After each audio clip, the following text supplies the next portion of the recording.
And a good Sunday morning, everybody. Welcome back to Spectrum News 1. Meteorologist Robert Suhr with another look at that forecast. We've seen plenty of rainfall across the tri-state so far in November. We've had 9 days officially at Bowling Green where we have had some sort of measurable rainfall, but it really hasn't added up to too much. You look at the total here, we're at 1.87 inches so far through 22 days in November, with today being the 23rd. That's about 3/4 of an inch below normal. Now, we're going to chew into this, I think, because we got quite a bit of rainfall on the way from Monday afternoon through probably late Tuesday afternoon. So we'll probably erase a lot of that deficit, which is some good news. We got to deal with some morning fog this morning that could be quite thick. It's going to take a good chunk of the morning for that to dissipate before we're left with lots of sunshine for the afternoon and into tonight with pretty seasonal temperatures. You see by 11 o'clock, a little bit of that fog is left over, but it should be dissipating quite quickly. Also some high cloudiness with a weak front that's crossing as well.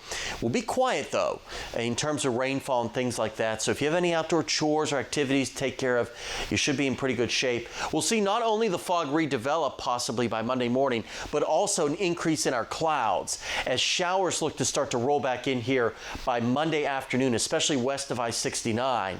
You'll be the first to see some of those showers by sunset on Monday. So that thick fog transitioning over to lots of sunshine today. Temperatures reaching the lower 60s across the south and west, upper 50s closer toward the Ohio River. And then tonight it's back down into the lower 40s with a little bit of patchy fog.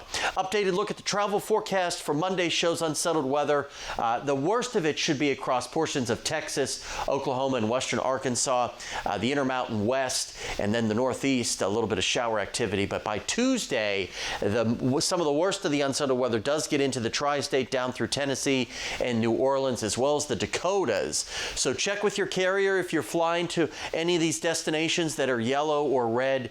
You might run into a couple of delays, hopefully not any cancellations. But for us, we'll see a lot of that rainfall Monday evening into Monday night and through the first half of our Tuesday. Could even be a rumble of thunder or two. The Arctic front comes through, temperatures fall for a good chunk of our Wednesday, and then we struggle to get out of the 40s both Thursday and on Friday.